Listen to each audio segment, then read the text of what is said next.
欢迎收听 Area Ruler 的图书讲座。 에리아 박 토크에 오신 것을 환영합니다. 이리야, 루아의 북토크에 요코소. Welcome to the Area Ruler Book Talks. Thank you everyone for joining us for this book talk. And let me get this out of the way right at the beginning. The book is called Sustainable Development and Local Government in South Korea, The Politics of Eco-City Transition. This is very important to keep in mind because this title, of course, contains all the issues and topics that we're going to talk about. The book was published this summer by Routledge, and it deals with a larger topic, which is urbanization in East Asia. That clearly is a key driving force of social, economic, but also political development in the region, the way cities are built and maintained, and how they cope with an ever-increasing influx of citizens. All of these things are crucial, not only for city planners, for urban development, but also for politicians, of course, for companies, and also us, also for academics. And today's book investigates specific examples from Korea, from South Korea, of Korean local governments embarking on this path towards sustainable. That's really the key phrase here, sustainable urban development. And the book assesses the achievements, the outcomes of this endeavor. As you can see when you look at the book, when you read it, there's a wide range of sources, a lot of data collected through different methods. And basically the book deals with two very different cases, and it does so in great depth. It's Suwon city and Jeju province. And forgive my bad Korean pronunciation, please. By systematically comparing a lot of aspects of these two projects. Among these are, of course, the aims, the strategies, the way that decisions were made. The book tells you a lot about the relative roles played by local leaders, by the central government, by civil society, organizations and representatives, and interestingly also by international organizations. And our guest today is the author of this wonderful and very interesting book, Mrs. Youngah Guahk. We've known each other for almost 10 years. She was here at our university at Duisburg-Essen in the mid-2010s. I'm really happy to have this opportunity now to talk with you again, Youngah. Let me just briefly tell you what Dr. Guahk is doing at the moment. She is a lecturer at Lewis University in Rome. And I will not embarrass myself pronouncing what Lewis stands for in Italian because I cannot. But she is focusing on Korean affairs at Lewis University. She is a native speaker of Korean. She is a trained political scientist. She received, as I just mentioned, her PhD, her Dr. Rea Poll here from the University of Duisburg-Essen. And over the past decade, she has not only dealt with this book project and brought it to fruition and published it, but she has also been teaching in various institutions from different countries, taught courses related to Korea and Korean politics, culture, and society to diverse groups of international students. Dr. Guahk has research interests and published in political institutions in Korea, including on the Korean National Assembly, the role of local government, and also on public and cultural diplomacy. And when we talked about today, just a few minutes ago, Mrs. Guahk said to me that sometimes it's a bit difficult to keep all these topics separate from each other, which I can totally understand. So let me start with a really easy question. How did the idea for the book come about? Well, First of all, Professor Clyde, many thanks for your kind introduction about me and then also book. As you are also, part of the process of this book in certain extent, so that I have to say, this was based on my the PhD the thesis project, which is started almost 10 years ago. So some of those students who was here as audience, they, sometimes they was a persuade this academic career in the future. There is a two-way to one can do. So either they have to choose the topic that they love very much, or sometimes they have to join with a research group, which is already sort of outlined. In my case, it was on the latter. So there was a sort of condition was looking into the innovations and then the East Asian cities. And then, especially in my case, I was applying in the political science sector so that there were the political innovations in East Asian cities. So while I received the sort of the conditions, I was reviewing, like what can be done is, I mean, there is many things that we're discussing about the technological innovation and, in the various different level, but it was kind of sort of unique to look into the political innovation on the political level or social level. So that's how we started. And then what I was reviewing in the various, cities and the newspapers to collect some idea on this topic is that this transition of the cities. Some cities are they changing. So like in East Asia, like you can also see that in China, also in Japan, South Korea also went through quite rapid industrial development, modernization in a very short time. So some cities are just remaining as just ordinary industrial cities, but out of a few, some cities, some reason, they switch. They start to change themselves into more about the sustainable city types.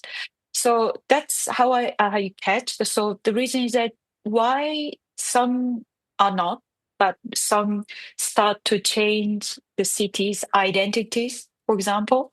So what are the reason and behind? What are the motivations? Is there any sort of a particular person is involved?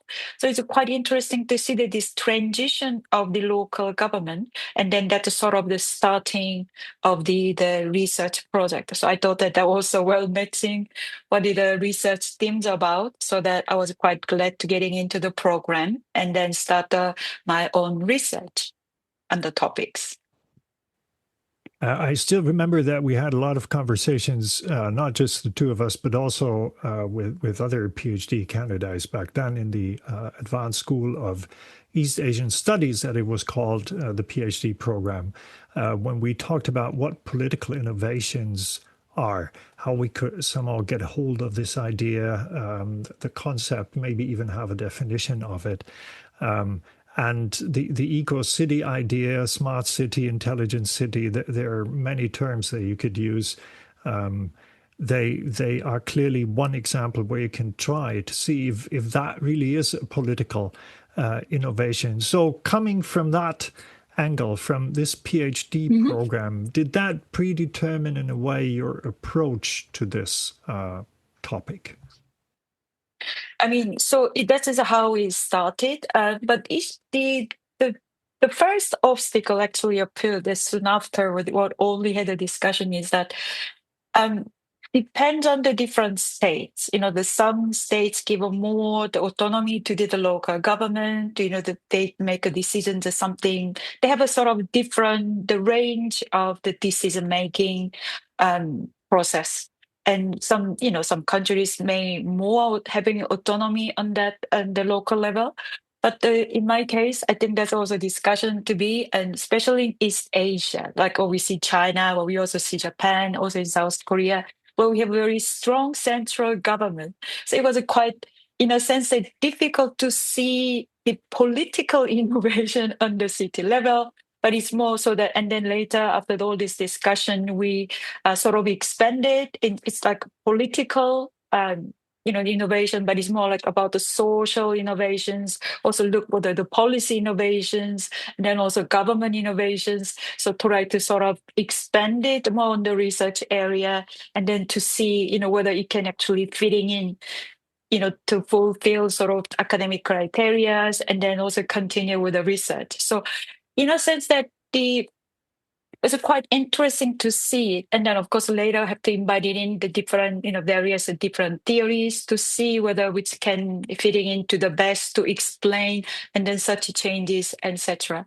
So that in this context, the historical institutionalism was, so brought into the research, so that to explain why, for example, certain institutions, the institutes are remaining as they are, what we call the path dependency, or why, for example, some institutions are changing, the critical juncture happen, and then things, the changes are happening, and sometimes it's very long process, or sometimes it could be very short, but in the process to transforming from the original feature into the new creative, innovative features.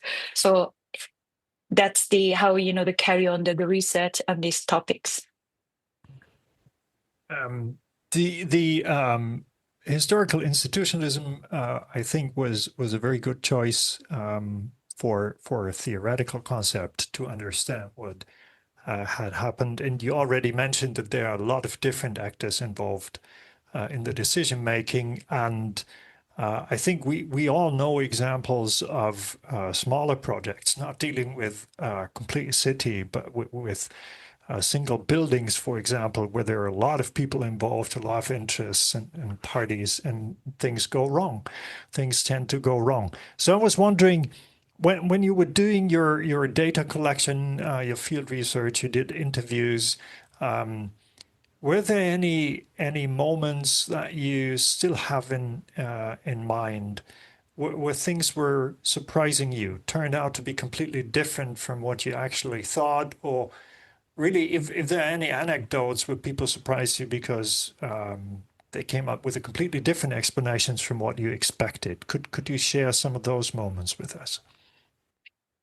So first, when I went into the case selections, so that first I made this wide desk research about which cities actually have sort of labeled themselves in the sustainable cities. Here, I just named as sustainable cities, but when I actually went into it, there's all these different cities sort of try to label themselves is more attractive type of name. So sometimes it's low carbon cities, eco cities, and then also the compact cities, smart cities, ubiquitous eco cities, etc. So first, I have to collected all these various sustainable the city with this sustainable title, and then there I sort of they sorted out how to make a sort of the categorize the cities into the different the types of eco cities in this context. So I took here the theory of the scholar named called Simon Yos. So he have provided a wide arrangement of study about the sustainable city types, not only for the including in East Asia, China, and also Korea, and the other various the cities in the world. So there, he proposed a sort of different type of the three different type of the city transformations. So the number one is that so they just build completely new in the empty land. So that's what they call the new development. So there we saw the example of this new development, not only in South Korea, but we also see some in China as well. And then also in the Middle East, where they're more easy to have just in the empty land, they just start to build a city, so plan and everything start new. And then later people invited in to live in there.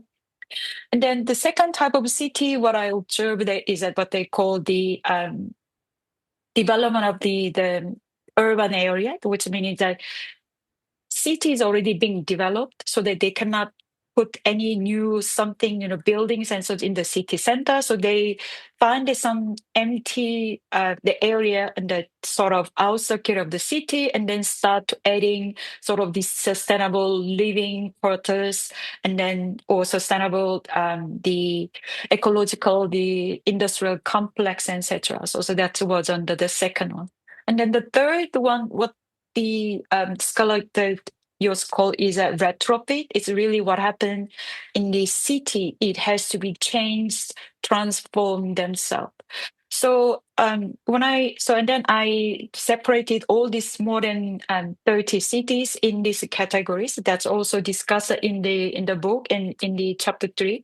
So they explain the various different type of cities. How did they make it? So I decided to go into this retrofit type of a city where we can see actually the story behind. When we try to looking into the new development type of cities that because central government decided, they draw the outlines, they put central government to put the money in, invite the industry in, and then they build everything completely new. So it's quite clear what decisions, who made the decision, etc. So the questions about fitting to serve this research question, why cities are transforming, so that I choose under the third option. Second option, I also had to leave it out because when even the cities are they making themselves the extended urban area, the issue is that the city itself they can't make fully the decisions because the financial issues and then also various different regulations around the cities that involves also neighboring the cities or the regional government or central government. So the decision making process is quite limited as a local government. So that I decided to choose for this retrofit type of city to study why cities are transforming into from the ordinary city into the sustainable city. So I made these two case studies, as you mentioned. The one is the city of Suwon and then the Jeju province. Kind of interesting thing is I was surprised to actually find out is that it was quite important to recognize the effort of the individuals in both cities of the case.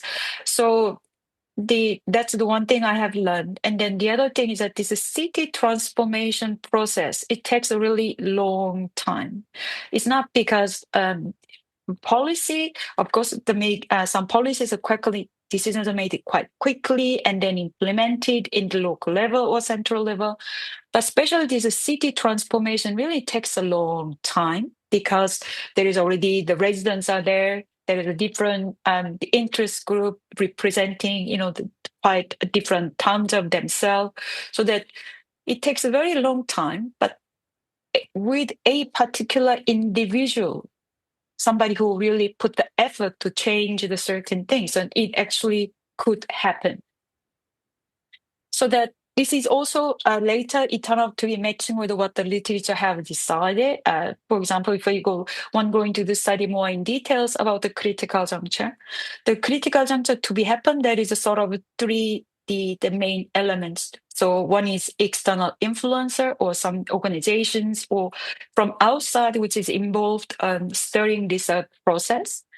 And then one is political influencer, and then one is the policy influencer. So the both cases I actually could identify in this process. It is three the essential contributors in this transformation process. So it's quite interesting to see it, how the certain individual, their initiative, and then their determinations, want to say, actually could change the cities.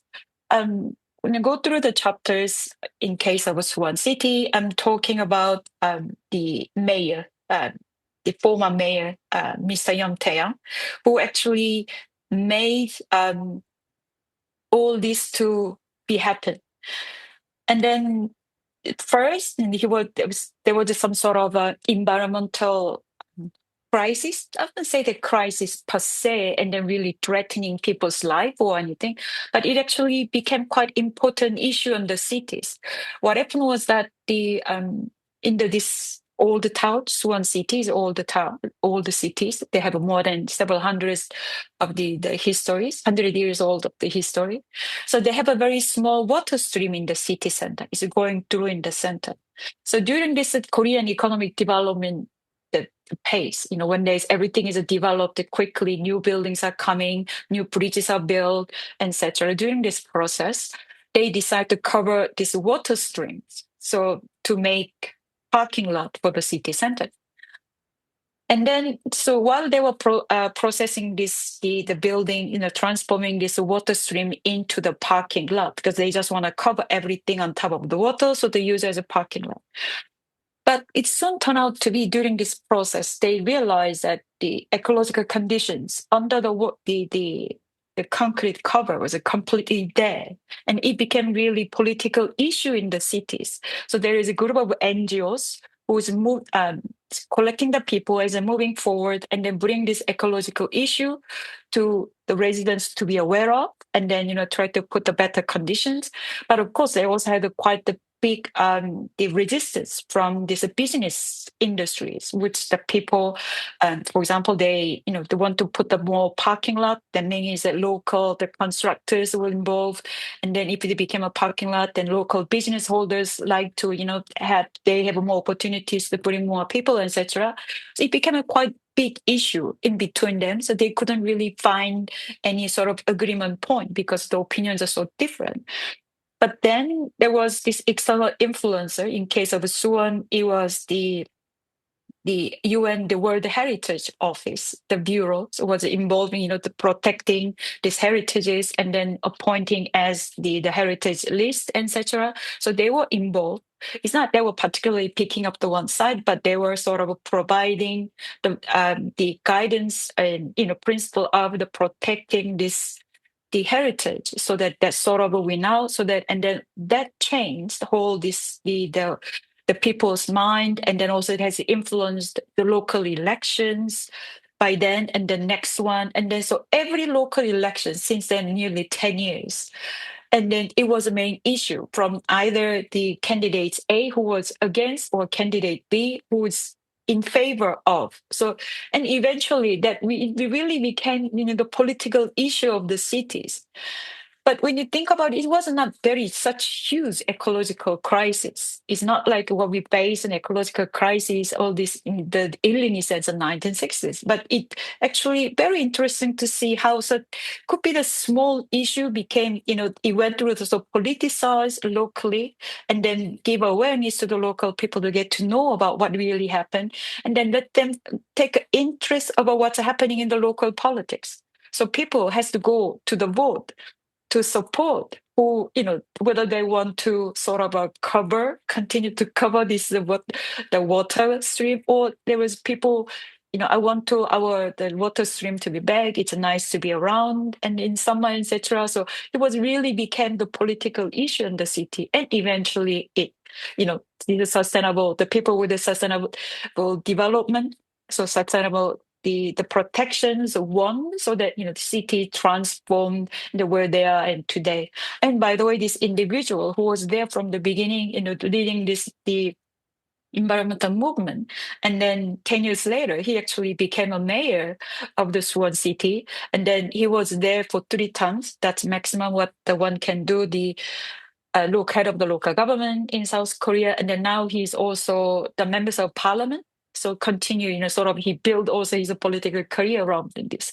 So the lesson was that it's something small thing, and then it became sort of a politicized the issue in the city, how the cities are changing, and then even the changing these residents, their mind. So it was quite interesting to see, and then that's the one thing is that the other thing is that it's recognizing the individual's role in this, the big transition, in the transitions. It was quite interesting. So that in case of Jeju province, the Jeju is sort of inconclusive case yet. They have made all these transitions continuously still, but what they have especially sort of declared that they want to be the political, the environmental capital of the world, and then they had a sort of a project, but that sort of slipped out. But of course, this is island, which is also known to quite touristic destinations. Then they also highly rely on the tourism, etc. So environment is important issue. So that it's quite still the various different environmental policy is implemented and then still carried out. But the original the declaration to be the environment capital is still have not happened yet. But this project also started from early 2000. And then there also quickly, after a few interviews, one recognized it because fingers are pointing at one direction only. In case of Suwon, they're talking about the mayor. In case of Jeju, the talking about one particular the bureaucrats in the who were born in Jeju and then who were very interested, who was working as bureaucrats for his time, for his own the professional career, and he was somebody who had the really idea that the Jeju should become environmental capital of the world, and then the project was continued. So that it was quite interesting to see in this such a case. It seems like something the city transforming or local government transforming sounds really big and huge, but it's individual who is in the behind, who has quite clear determination and motivation to pushing through the project. It was quite important to recognize in this both of the case that what I actually learned from the and during the research. It's interesting to learn but not really surprising that policy sponsors are crucial in many of these cases, not only in the case of smart cities, but when anything bigger moves in any developed system, that you need these individuals who push things along. Now, let me ask you something else, because you mentioned that sustainability and being nice to the environment has a certain benefit for political career building, etc. But I think here in Germany, we've seen that the topic of climate protection has lost a lot of political value. It's sort of turned into the opposite. It's now the last election campaign that we saw in Germany seemed to be sort of afraid. Well, all parties almost were afraid to touch this issue, even though it had been really important in the election campaign before that. So I'm wondering, is ecological transition now in South Korea firmly entrenched, or is there some kind of backsliding? Do people care less about ecology and sustainability now than they used to when you did your research? Well, there is a sort of a question how we can measure firmly entrenched. But of course, the mentioned that this is sort of city development or sustainable the city development. It takes a really long time onto the project. So the things what is studied in 1990s and it sort of flourished in early in 2000s, and then but some project it still continues, and because when the city change, then start to have, for example, introduce the recycling systems, and then new sort of ecological transportations in the city, etc. So they are in there. So they are not. It's actually going backwards.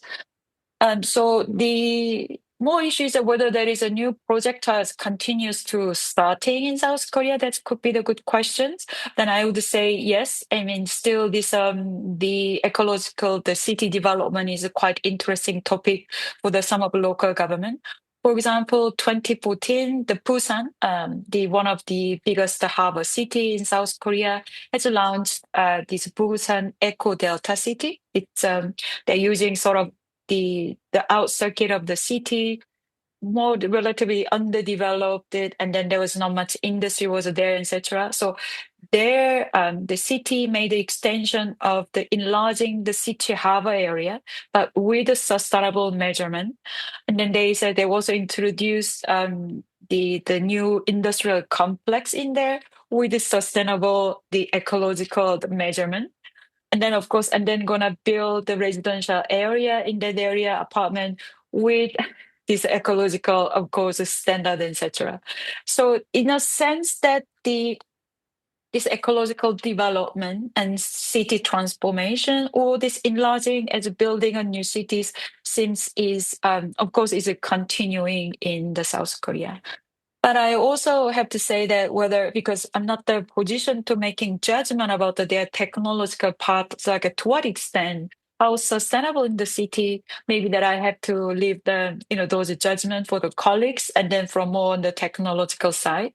But it seems that still this the importance of the sustainable development and the citizens' notion about the environment, the keeping the protecting environment is a quite important issue. It's already quite firmly underlined in the Korean society, of course. Now we do, sometimes it was, I remember how hassle it was the very first time when the government introduced, for example, recycling, all the rubbish, suddenly people realize that they cannot throw everything into one and then, just dump everything. So now it's more sort of in the part of our life, and people systematically, there is a bottle goes, there is a plastic bottle goes, there is a glassware goes, and then all the clothing going here and there. So it's the notions about the sustainability is built in the Korean societies, and then on top of that, also central government take effort in the various measurement. For example, in the factories, and also today, I just quickly reviewed it from the various these environmental policy about, for example, when the factories about their level of the CO2 gas levels, and then what the government has been done, the new policy has been implemented. There was a various feasibility study shows the government is still concerned. The effort is there to maintain this environmental the protections, because the policy doesn't switch one day to another. So there is still firmly in there, is a part of also in the bureaucratic level, so that when the new factory builds, then the government is already, the rules are laying down there. And then the industry, even, they also comply to what is rule is already out there, so that the basic the guidance already given in the society, so that it's more, towards towards the sustainable development is a quite clear message. That in case of South Korea, it is one of the important issues that we cannot just, have a pollute environment for the living conditions, etc. So one of the says quite the foundation is laid out, and then people are aware of this the importance of an environmental issue, and then so I would say that, so yes, there is it's quite entrenched about the ecological transition in Korea, but of course I can't say that 100% it is a firmly.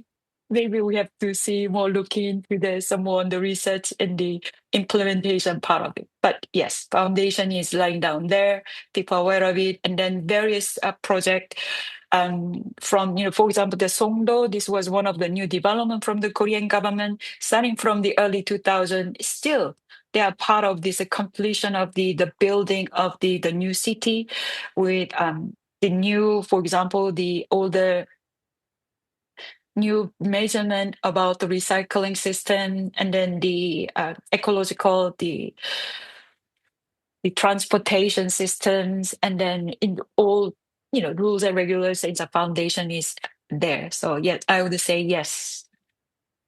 But of course, we Okay. have to keep monitoring in the future as well, whether it's still going on that way.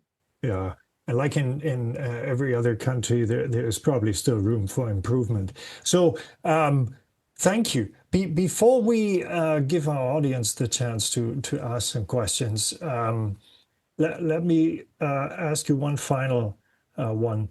Are there any lessons that policymakers in other countries and maybe cities can take home from the cases that you have studied?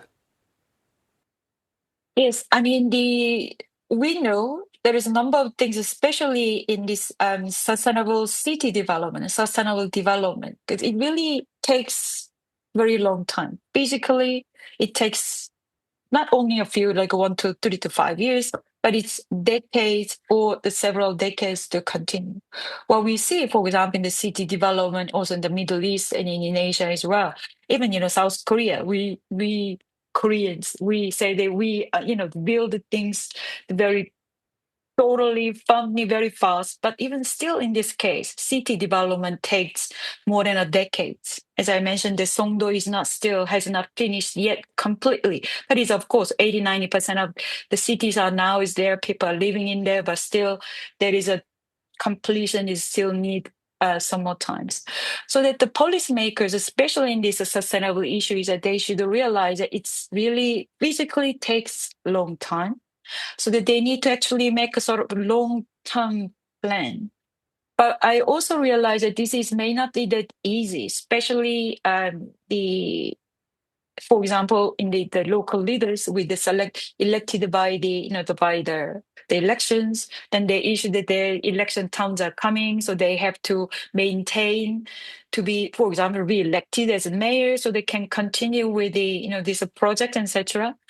So that it's not that easy to combine on the both sides. But the policymakers or the local leaders should realize that these transitions, ecological sustainable transition, takes a very long time. So that they need to have a opportunity to build as a sort of long-term plans.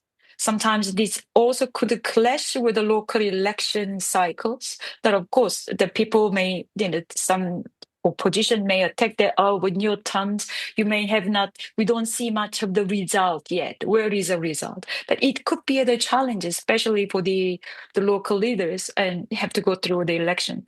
But one should really realize that this ecological city development really have a vision for the long-term plan. And then also the policies and policy line also have to provide it for the long-term plan as well. So cannot be sort of rely on success of or popularity of the local election, but it is important to be aware of that. It's really so that they need to have the more of course, it could be the allies or it could be other people in the bureaucracy, etc. So long-term plans is quite important to recognize. So in order to have this long-term vision and planning, it is quite important to involve the residents in the decision-making process, the citizens. So they have to know that what this particular leader is doing, and then they should invite for the all these various information sessions, so the decision cannot be made inside the closed rooms that nobody knows why it happened. So that based on this long-term plan, these local leaders or policymakers should have informed to the residents or the citizens to let them aware of that, what is happening, what is expected further, and then also need to collect their any contributions, opinions, whether they also agree with it, so that sometimes more people can get together and then get more ideas. So that it was quite important. So both of the city, what I realized that not they're also using only the government or the local, the bureaucrats. They created the governance in the locally, especially they call environmental governance. So the both of these local government, Jeju and Suwon also. So they had the quarterly meetings, a monthly meeting, annual meeting to inform to the local residents, invite them over. So and then policy line their further the sort of development plan, and then also they invite for them for the join with the different ideas. So what they can make it better. So these local residents, they also kept their interest in this certain process. They once I joined one of their this monthly meeting, and then really people are still taking quite seriously about these matters as a bring and then report things what they're happening, what happened in their district, etc. So it is quite important to recognize and the involvement of the citizens in their decision making process, so that it will also support for the long term plans as local leader going on to continue for the futures.